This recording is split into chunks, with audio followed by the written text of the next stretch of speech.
अब 2.5 महीने हो गया, कोई सुनने वाला नहीं है हमारी। ना सैलरी दे रहे हैं, ना कुछ दे रहे हैं, ना कोई आश्वासन दे रहे हैं। साहब जो करना है आपको करते रहो, हम कुछ नहीं कर सकते जब तक पैसा नहीं आएगा, जब तक वहाँ पे बोलेंगे। यही लोग थे जिन्होंने बीजेपी को लेकर आई, जो हमारा जब से सरकार आई है। आएंगे बुरे दिन आ गए, ये तो हमारे कंडक्टरों के हालात इतने बुरे हो चुके सर, आज हमें मजबूरन हड़ताल में बैठना पड़ा। ये धमकी दे दीजिए, 1 तारीख की धमकी दी है, मतलब 1 तारीख तक है तुम्हारा काम यहाँ पे, बस खाली 1 तारीख के बाद पता नहीं क्या होगा क्या नहीं होगा। सैलरी तो है ही नहीं है, बाकी नौकरी का भी पता नहीं कुछ। बीजेपी की टोटल बहुमत होने के बावजूद भी हमें सैलरी के लिए भटकना पड़ रहा है। भाई हमें अपना हक चाहिए, हम अपनी जो हमने मेहनत की है उसका पैसा मांग रहे हैं। टिम्स कहती है पीछे से ट्रांसपोर्ट मिनिस्टर ने पैसा नहीं दिया। ट्रांसपोर्ट मिनिस्टर क्या था, तुम्हारे कागजों के अंदर कमी है, समझ में नहीं आ रहा किसके पास पहुंचा है। 2.5 महीना हो गया, नई सरकार आई है, नई उम्मीदों के साथ में हमने सोचा था हमारा वेतन भी बढ़ेगा। तीनों सरकार इन्हीं की है, हमने सोचा और अच्छा काम भी होगा, प्रोग्रेस भी होगा, तरक्की भी होगी। यहाँ तो कुछ भी नहीं। उन पर बीतेगी जब उन्हें हमारे इस दर्द का एहसास होगा। अभी तो उन्हें एहसास नहीं हो रहा कि हमारे पे क्या बीत रही है। ऐसा हो कि हम नौकरी करते हैं, 1500-1800 रुपए का एक दिन का ब्याज लग रहा है, कहाँ से लाएंगे इतना पैसा। हमारे साथ हो रहा है, इस पर जल्द से जल्द कोई कार्रवाई की जाए और हमें हमारा सैलरी मिली जाए, और ताकि हम वापस अपनी रूट पे जा सकें।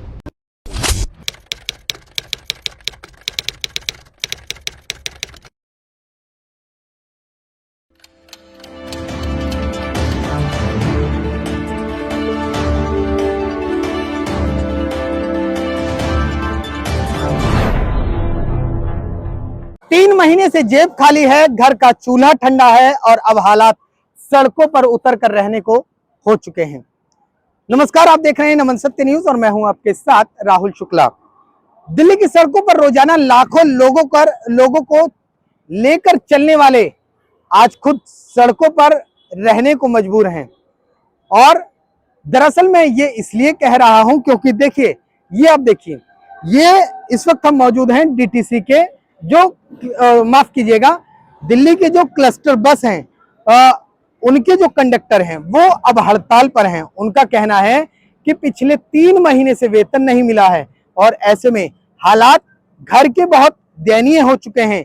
जैसे तैसे गुजारा चल रहा है, रिश्तेदारों से और अपने परिजनों से किसी तरीके से ले देकर घर का खर्च चल रहा है और सरकार है और अधिकारी हैं वो सुध नहीं ले रहे हैं।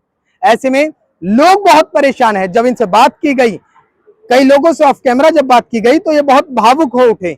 इनका कहना है कि आखिर हमने किसी का क्या बिगाड़ा है, क्योंकि हम तो लाखों लोगों को रोजाना सड़कों पर लेकर चलते हैं, समय से पहुंचाते हैं, और जब हमारा समय आता है तो हमें बेघर होने की स्थिति कर दी गई है। देखिए, ये जो है ना, ये आप देख सकते हैं, ये क्लस्टर बस का गाजीपुर का डिपो है और ये तमाम वो कंडक्टर हैं बस के जो रोजाना समय पर लोगों को ड्यूटी पहुंचाते हैं और अपने गंतव्य स्थान पर पहुंचाते हैं। लेकिन आज ये लोग खुद सड़कों पर हैं।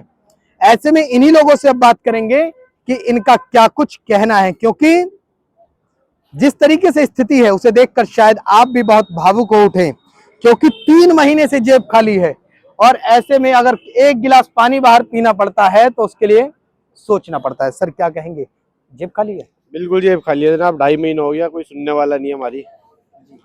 कंपनी के पास बोलते हैं जनाब पैसे के लिए, बोलते हैं हमारे पास पैसा ही नहीं है, हम पैसा कहाँ से ला के दें।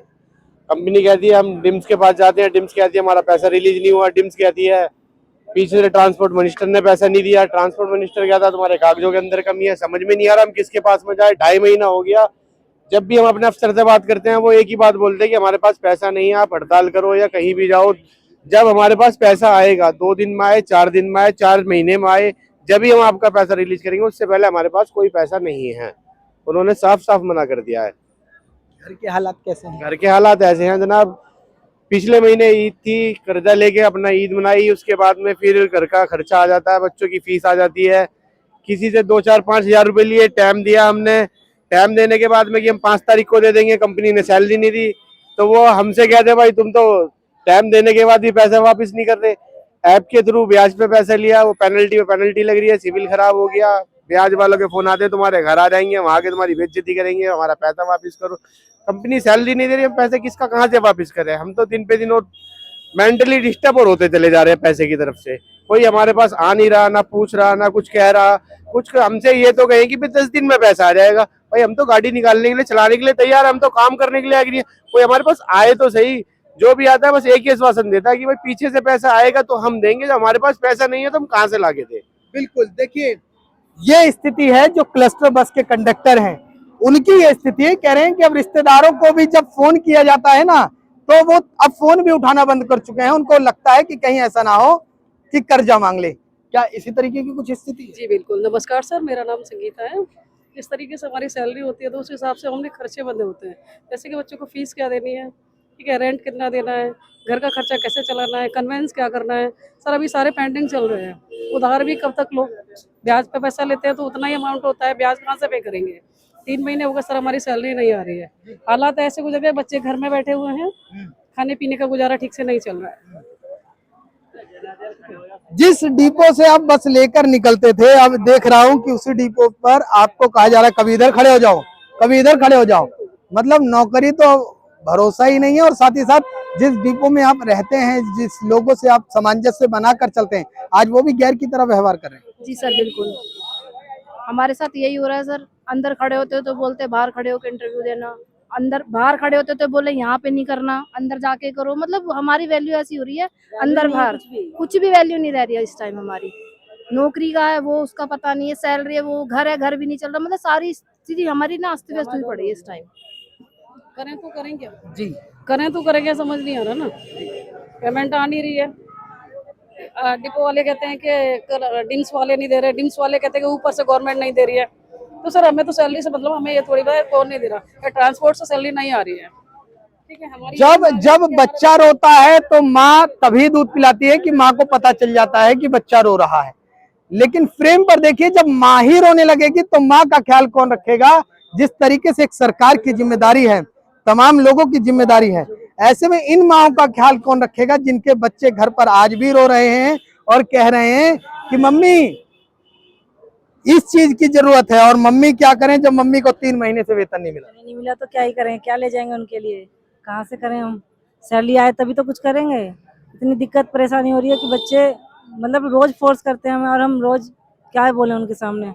डिपो चले, हमें तनख्वाह मिले तभी तो हम आगे कुछ करेंगे बच्चों के लिए। उनकी फीस रुकी पड़ी है, हमारी किस्तें रुकी पड़ी हैं, पेंडिंग हो गई हैं, और वो हो गया बाउंस भी हो गई हैं, जिनकी पेनल्टी लगेगी वो अलग से। तो डबल खर्चा पड़ रहा है ना हम पे। अगर हमें तनख्वाह टाइम से देते हैं तो हम इनका काम करते रहेंगे और हमारे को तनख्वाह मिलती रहेगी, हमारे बच्चे भी सही चलते रहेंगे। हमारी सरकार से एक गुजारिश है, हमें हमारी सैलरी दें, हमें हमारा वेतन दें, बिल्कुल, और हम ड्यूटी पे आएंगे। जो लोग प्रदर्शन पर उतर जाते हैं तो उनको एक तरीके से आतंकी टाइप क्यों समझा जाता है। ऐसा लगता है कि ये आतंकी हैं और भेदभाव शुरू हो जाता है। ऐसा क्यों होता है? अक्सर आप लोगों के साथ भी देख रहा हूँ उसी तरीके का भेदभाव। आतंकी हो, बम लेके खड़े हो क्या गेट पर, जो भगाए जा रहे हो बार बार? पता नहीं सर क्यों ऐसा व्यवहार करते हैं। हम इन्हीं के साथ काम करते हैं, फिर हमारे साथ दुर्व्यवहार करा जाता है। सर मैं तो बहुत परेशान हूँ। मेरा छोटा बच्चा है 4 महीने का और सैलरी नहीं आई। मैंने ऐप से पैसे लिए थे, जो 2 किस्त बाउंस हो चुकी, सारा सिविल खराब हो चुका है और मैं अकेला घर में कमाने वाला हूँ। मेरे पिताजी नहीं है और एक बूढ़ी मम्मी है। सर मैं बहुत ही ज़्यादा परेशान हूँ और किसी से आप उधार मांगता तो वो भी नहीं देते। करे तो करे सर, क्या कहाँ जाए। कंपनी वाले कोई बताते नहीं ठीक से। सुपरवाइजर से कहो तो आ जाएगी सैलरी, जब आने होगी आ जाएगी। देखिए ये जो तस्वीरें हैं ना, मैं बार बार आपको दिखा रहा हूं। दरअसल उन अधिकारियों को सोचना चाहिए और साथ ही साथ दिल्ली सरकार को सोचना चाहिए। नई सरकार आई थी, नई अपेक्षाएं थी। पहले बात कर लेते हैं, अपेक्षाएं नहीं थी। सरकार जब नई आई तो कुछ अपेक्षाएं थी सरकार से। सर इच्छा तो बहुत थी, क्या है कि हमारा भविष्य कुछ अंधेरे से बाहर निकलेगा। पर यहाँ तो जब से आई है, जब से तो बिल्कुल ही खत्म हो रखा मामला। न सैलरी दे रहे हैं, न कुछ दे रहे हैं, न कोई आश्वासन दे रहे हैं। हमें किसी तरह से कोई संतुष्ट करने भी नहीं आ रहा कि कंपनी से कोई पेरेग्रीन से आया या डिम से आया, कोई नहीं आ रहा। सर हम बहुत परेशान होकर हर चीज हार के इधर उधर उधार लेके भी घर चला रहे थे। अब हमारे हाथ में कुछ नहीं रहा, तब हम यहाँ पे ये काम करना पड़ रहा। हम अपनी मजबूरी में कर रहे हैं, कोई खुशी से नहीं कर रहे काम। ये काम हम अपना हमारे मजबूरी ने हमने करवा दिया जो हम कर रहे हैं। और अब भी हमारे साथ पूरा कहना में कोई ये नहीं कि बात करने को आ जाए, आश्वासन देने को, कोई नहीं, कोई सुनने वाला नहीं है। जो कह रहे हैं साहब जो करना है आपको करते रहो, हम कुछ नहीं कर सकते जब तक पैसा नहीं आएगा, जब तक हम आपसे बोलेंगे नहीं। चाहे 6 महीने लगे उसमें, चाहे 4 महीने लगे, जब आएगा, जब आपको पैसा दिया जाएगा ना, तो तुम्हारी मर्जी है, जो आप करना चाहो कर सकते हो। रेखा सरकार आई थी और इन लोगों को उम्मीद थी कि नई रेखा आई है तो सैलरी की रेखा भी पार होगी। लेकिन सैलरी की रेखा तो छोड़िए, सैलरी जो थी वो रेखा के अंदर ही बंदिश रह गई। और रेखा सरकार अब इस बात को कब ध्यान देगी कि जो लोग मजबूर हैं और परेशान हैं, इनको उम्मीद थी कि सैलरी का वेतन बढ़ेगा, लेकिन बढ़ने की बजाय वेतन ही रुक गया है। क्या क्या उम्मीद थी? यही लोग थे जिन्होंने बीजेपी को ले गए, सब आपस में क्या हमारे लिए अच्छा होगा, समझ गए। जी जी जी। क्या आप लोग जब रेखा की सरकार आई थी, रेखा गुप्ता की दिल्ली में सरकार आई थी, क्या ये उम्मीद थी कि वेतन बढ़ेगा? क्या ये सोच रखा था दिमाग में आप लोगों के चल रहा था? बिल्कुल सोच रखा था जी, नई सरकार आई है, नई उम्मीदों के साथ में हमने सोचा था जी हमारा वेतन भी बढ़ेगा, उस सरकार से बेहतर काम करेगी सरकार। तीनों सरकार इन्हीं की है, हमने सोचा और अच्छा काम भी होगा, प्रोग्रेस भी होगा, तरक्की भी होगी। यहाँ तो कुछ भी नहीं, जो हमारा जब से सरकार आई है। और अब जी दिन आएंगे, बुरे दिन आ गए। ये तो हमारे कंडक्टरों के तनख्वाह नहीं आ रही, घर में बच्चों के फीस, स्कूल की फीस भरने के पैसे नहीं है। स्कूल के बच्चे, मास्टर कह रहे हैं भैया फीस लेके आओ, अपना नाम कटवाओ। बताओ क्या करें हम, किसका कट रहे हैं। लेकिन कुछ लोगों को तो वेतन की मुझे लगता है जरूरत नहीं है। वो तो कहते हैं कि केजरीवाल बीज बो के क्या समय लगेगा ठीक होने में। अरे केजरीवाल का क्या करना है, मेरे अच्छे दिन की चीज है, लेकिन अच्छे दिन ही नहीं आए, हम तो क्या करें। मौका नहीं आता है, केजरीवाल की बात नहीं करे हो। सर 3 मंथ हो चुके, तनख्वाह कोई काम नहीं है और हम इतने परेशान है। घर से किसी से पता नहीं कैसे घर चला रहे हैं। कभी किसी से 200 रुपये लेने पड़ते, किसी 100 रुपये लेने पड़ते, जब जाके यहाँ तक ड्यूटी करने आ रहे हैं। और ड्यूटी के हालात इतने बुरे हो चुके हैं सर कि तनख्वाह नहीं आने पे हम घर से बाहर भी बिगड़ चुके हैं। आज हमें मजबूरन हड़ताल में बैठना पड़ा सर। क्या हड़ताल पर बैठने के साथ साथ इस बात का भी डर रहता है कि कहीं ऐसा ना हो, एक तो अपने हक का पैसा मांग रहे हैं आप किसी से, देखिए एडवांस तो ले नहीं रहे, ब्याज पे भी नहीं मांग रहे, मांग तो अपने हक का वेतन रहे हैं। क्या ये भी डर लगता है कि वेतन मिले ना मिले नौकरी और चली जाएगी? नहीं जी, धमकी दे दीजिए, 1 तारीख की धमकी दी है। अच्छा, 1 तारीख तक है तुम्हारा काम यहाँ पे, बस खाली 1 तारीख के बाद पता नहीं क्या होगा क्या नहीं होगा। सैलरी तो है ही नहीं है, बाकी नौकरी का भी पता नहीं कुछ। अच्छा, मतलब वेतन मिले ना मिले लेकिन नौकरी जाने के ये पहले ही बता दिया गया। बिल्कुल जी, जैसे भाई कह रहे हैं, पता कुछ नहीं है कभी भी। अब ऐसा लगता है, घर वाले भी कहते हैं भाई क्या काम करें। अगर हम कहीं जॉब करने भी जाएंगे तो एक्सपीरियंस पूछते हैं, हम उसे क्या एक्सपीरियंस बताएंगे। हम रोडवेज में टिकट काटने का एक्सपीरियंस है, हमें रख लो। आज के कोई भी कंपनी में जाओ एक्सपीरियंस मांगते हैं, तो एक्सपीरियंस हम कहाँ दिखाएंगे। हम तो रोडवेज में इसमें हमने 5-10 साल, जो भी 6-7 साल दे दिए, तो उसके अलावा कहीं जॉब करेंगे तो एक्सपीरियंस में क्या, एक्सपीरियंस किसको दें अब बताओ। कहीं और कंपनी में काम करते हैं, वहाँ एक्सपीरियंस होता है। कहीं हम जॉब हट भी जाते हैं वहाँ से बाई चांस, तो कहीं और हमें मिल तो जाती। अब यहाँ से जैसे भाई ने कहा है 1 तारीख की भी बता रही है, पता नहीं है, तो पता नहीं, देखो जी क्या होता है 1 तारीख का। हम तो अपना हक का पैसा मांग रहे हैं। तो ये वो क्लस्टर बस के कंडक्टर हैं, इनका कहना है कि देखिए दरअसल मैं पूरी बात समझाता हूँ। ये जो कंडक्टर क्लस्टर बस के हैं, दिल्ली की जो क्लस्टर बस है, ये दरअसल वेंडर के थ्रू काम करते हैं और इनकी जो कंपनी है वो पैराग्रीन है। पैराग्रीन डिम्स के अंडर में काम करती है और डिम्स को जो पैसा रिलीज होता है वो दिल्ली सरकार से होता है। इन लोगों का कहना है कि लगातार डिम्स, इनकी कंपनी जो जिनके अंडर में काम कर रहे हैं पैराग्रीन के, उन्होंने कहा है कि डिम्स से पैसा रिलीज नहीं हो रहा। डिम्स कह रही है कि दिल्ली सरकार से पैसा रिलीज नहीं हो रहा। इस बात को लेकर बीच में पिस ये लोग रहे हैं। और अब महिला से ही पूछते हैं, क्योंकि जो कंडक्टर महिलाएं हैं उनसे पूछते हैं कि दिल्ली की मुख्यमंत्री भी बतौर महिला हैं, क्या महिलाओं को लेकर ध्यान देना चाहिए? मैडम, आप महिला हैं, मुख्यमंत्री भी बतौर महिला हैं, क्या ध्यान नहीं देना चाहिए था? बिल्कुल देना चाहिए सर। लेडीज है, उनको तो लेडीज़ के बारे में ज़्यादा सोचना चाहिए। ठीक है, उनको ये सोचना चाहिए कंडक्टर अगर परेशान है तो उनको सैलरी वगैरह रिलीज करो, है ना। लेकिन ऐसा तो कुछ नहीं है। सोचा था कि गवर्नमेंट बीजेपी की होगी टोटल, ठीक है, तो ठीक होगा, लेकिन यहाँ तो कुछ भी ठीक नहीं है सर।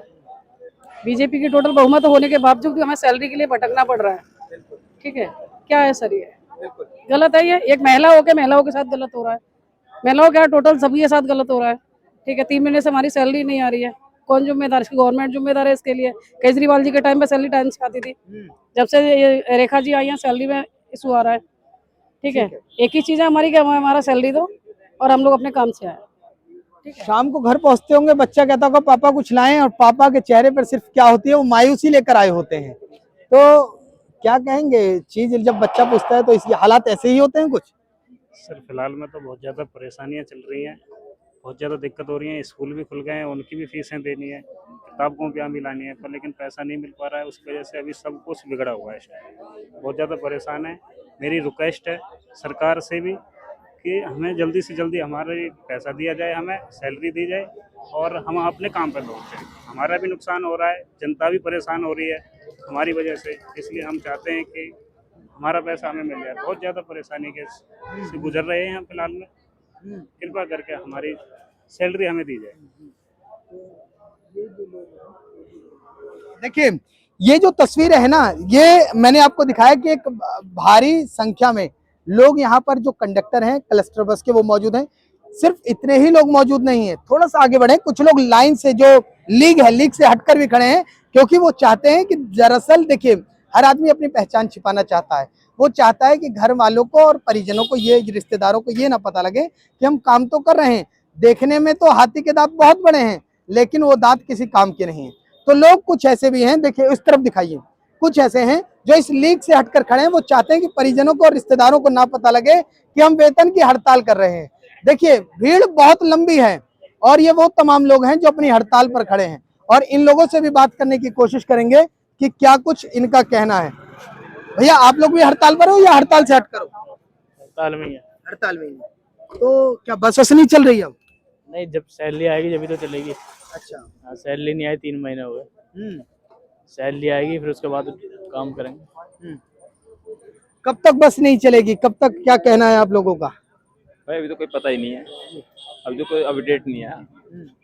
मतलब आपकी हड़ताल तब तक रहेगी जब तक वेतन नहीं आएगा? बिल्कुल। आप कुछ कहना चाहते हैं? नहीं, हमें कुछ नहीं कहना। वेतन के लिए लाइन में है? हाँ, वेतन के लाइन में है जी। मतलब बस प्रसाद बटेगा तो ले लेंगे। खड़े तो है सारे ही। ठीक है, देखिए मैं लगातार कह रहा था ना कि भीड़ बहुत लंबी है, लोगों की लाइन बहुत लंबी है। देखिए एक तस्वीर और दिखाता हूँ, ये जो आप मैं कह रहा था ना कि ये गाजीपुर क्लस्टर बस का डिपो है। देखिए ये जो बसें हैं ये फिलहाल इन लोगों ने रोक दी है, मतलब जब बस पे कंडक्टर ही नहीं जाएंगे ऐसे में बस सड़कों पर कहाँ चलेगी, उसकी ये तस्वीरें हैं। और इन लोगों का कहना है कि जब तक इनकी तनख्वाह रिलीज नहीं होगी तब तक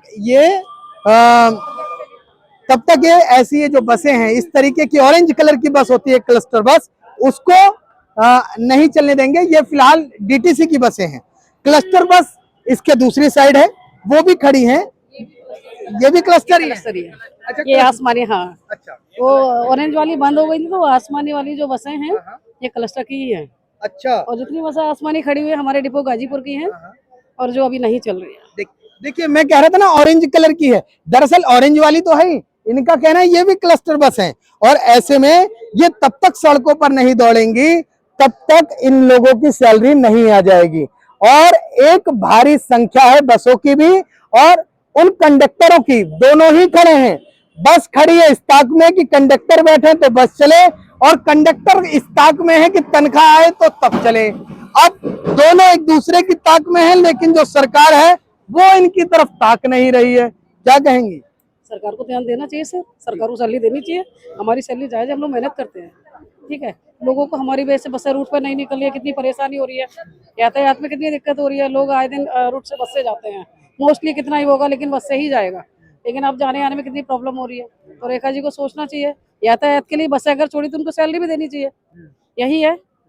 कुछ लोग जिस तरीके से अपने हक की बात रख रहे हैं, क्या उन लोगों को ये भी कहा जाता है कि तुम बहुत बोलते हो मीडिया में, कम बोला करो? इस तरीके के भी लोग अक्सर अधिकारी बोलते हैं। सर होता है, अगर कोई इंटरव्यू देखेगा तो यही बोलेगा तुम तो आगे खड़े थे, तुम तो हमारा विरोध कर रहे थे। सर ये तो सब पॉसिबिलिटी है ही अपने, जब इंसान आगे खड़ा होता है तो पहले वही गिनती में आता है। हाँ। हमेशा की बात है। हाँ।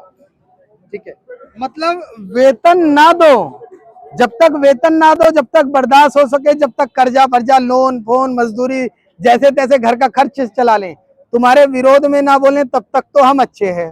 और हम तुम्हारा विरोध भी कहाँ कर रहे हैं, ऐसा इन लोगों का कहना है कि हम तुम्हारा विरोध कर रही हो क्या किसी? नहीं सर, हम अपने हक के लिए लड़ रहे हैं सर, विरोध किसी का नहीं है। आज हमें सैलरी दो तो हम आज से काम चालू कर देंगे, हमें क्या दिक्कत है भाई। हमें अपना हक चाहिए, हम अपनी जो हमने मेहनत की है उसका पैसा मांग रहे हैं। हम ऐसा तो नहीं कह रही हमें किसी कहीं और से ला के दो, या हम काम नहीं करेंगे तब भी हमें सैलरी दो, ऐसा कुछ नहीं सर। हमारी मेहनत का पैसा हमें दो तो हम आज से काम कर लेंगे, क्या दिक्कत है हमें भाई। जब हम ही अपने बच्चों को नहीं पाल पाएंगे तो कई सैलरी का फायदा क्या हमें ड्यूटी करने का फायदा क्या? घर वाले भी ये कह रहे जा तो तुम रोज रहे हो, सैलरी आ नहीं रही है तो कर क्या रहे हो तुम भाई? जवाब देना तो हमें भी बनता है ना। हालात तो आज आप लोगों के साथ है, कल अधिकारियों के साथ भी हो सकते हैं, तब वो भी मजबूरन सड़क पर आएंगे। आज आप बुरे लग रहे हैं, कल वो सड़क पर आ जाएंगे, तब जब उन पर बीतेगी, जब उन्हें हमारे इस दर्द का एहसास होगा। अभी तो उन्हें एहसास नहीं हो रहा कि हमारे पे क्या बीत रही है। अभी तो हम कहते हैं तो वो ये कह देते हैं कि आ जाएगी तो हम दे देंगे, पर ये नहीं पता कि इतनी तनख्वाह नहीं है जितना हम पे ब्याज चढ़ता जा रहा है। इधर से लेना उधर से लेना, कोई ऐसे तो पैसे देता नहीं, कोई किसी फायदे से ही तो देगा, या तो 10% पे, या किसी से वैसे लिया, इतनी हमारी सैलरी नहीं आएगी जितना हम भर चुके होंगे। क्या ईसीएस लग रहा है बैंकों का? बैंक का एक दिन में 2-3 बार ईसीएस लगता है। 580 रुपए का एक ही से 600 की हम नौकरी करते हैं, 1500-1800 रुपए का एक दिन का ब्याज लग रहा है। कहाँ से लाएंगे इतना पैसा? जितने की सैलरी नहीं उससे ज्यादा हमारा ब्याज है, और जो हमारा सैलरी अकाउंट है वो भी हमें बंद कराना पड़ेगा ईसीएस की वजह से। हम तो बहुत परेशान है इस चीज को लेके। कंपनी वाले इस चीज को समझ नहीं रहे। हम उन पे दिन पे दिन कहते हैं भाई जो हमने ईएमआई पे निकाल रखे हैं, हमारे घर के हमारे कुछ भी सामान है, मोबाइल है या कोई भी चीज है, वॉशिंग मशीन है, हमने ले रखी है ब्याजों पे, ईएमआई पे। अब वो हमारा ईएमआई नहीं जा पा रही है 2 महीने से। अब वो हमारे ब्याज पे ब्याज लग रहा है ना, कोई हमारा सुनने वाला ही नहीं है उस चीज के लिए। हम तो इस चीज को लेके बहुत परेशान है। अधिकारी से बार बार कहते हैं जनाब हमारा पैसा रिलीज कर दो, वो तो कहते हैं हमारे पास है ही नहीं पैसा, ट्रांसपोर्ट मिनिस्टर देगा तो देंगे वरना तो नहीं है। मुख्यमंत्री से क्या कहना चाहते हैं, जल्दी बोलिए। हमें तो सैलरी चाहिए जी, जल्द से जल्द सैलरी रिलीज हो जाए हमारी, हम अपने काम पे चले जाएंगे, अपने अपने काम पे। जो हमारा कर्जा हो रहा है भाई वो कर्जा देंगे। मुख्यमंत्री से क्या कहना चाहते हैं? सर सारी बात तो वेतन की है, मुख्यमंत्री से तो यही कहना है जी हमारा। मुख्यमंत्री से क्या कहना चाहते हैं? जी बस जो हमारे साथ हो रहा है इस पर जल्द से जल्द कोई कार्रवाई की जाए और हमें हमारा सैलरी मिली जाए, और ताकि हम वापस अपनी रूट पे जा सकें। ठीक है। ये दिल्ली के क्लस्टर बस के कंडक्टर हैं और इनका कहना है कि हम शौक से हड़ताल पर नहीं बैठे। गर्मी चरम पर है, भले ही सावन का महीना है लेकिन फिर भी पसीना पूरे शरीर को तरबतर कर रहा है। हमारी सुध ले लीजिए, हमारी तरफ भी ख्याल कर लीजिए, हमने आखिरकार आपका बिगाड़ा क्या है। और ऐसे में अगर हम लोगों को लेकर सड़कों पर चलते हैं, जब हम ही सड़क पर आ जाएंगे तो काम कैसे चलेगा। बहरहाल ये तस्वीरें थी दिल्ली के गाजीपुर से, और ऐसे में अब देखना होगा कि सरकार इन लोगों को लेकर क्या कुछ कार्रवाई करती है, इनका वेतन कब तक रिलीज करती है। और इनकी कंपनी, ये लोग कह रहे हैं कि 1 तारीख तक का अल्टीमेटम है। क्या इनकी बात, क्या लगता है कि इनकी नौकरी चली जाएगी? अगर ऐसा हुआ तो ऐसे में क्या, अगर नौकरी जाती है फिर हड़ताल पर आएंगे? सर नौकरी का तो अभी पता नहीं है, खैर अभी तो हमारे वेतन पे चल रही है, वेतन हो जाए वही बहुत है। बस रेखा गुप्ता जी से इतनी विनती है कि हमारे बारे में कुछ सोचे, जल्द से जल्द हमारा समाधान निकालें। मुख्यमंत्री से अपील है कि वेतन रिलीज करवा दीजिए ताकि हम लोग इस तरीके से सड़कों पर ना रह सकें और हमारा घर सुचारू रूप से चल सके। दिल्ली से कैमरामैन राकेश के साथ में राहुल शुक्ला, नमन सत्य न्यूज़।